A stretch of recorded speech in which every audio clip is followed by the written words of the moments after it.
Hello everyone, welcome to Techavro.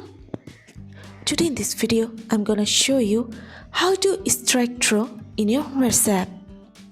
Before starting the video, please subscribe to Techavro.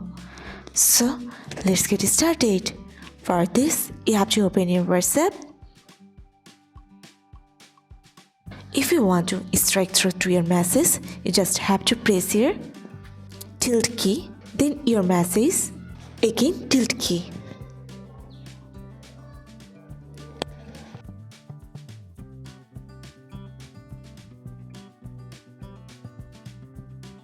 Press on send. That's it.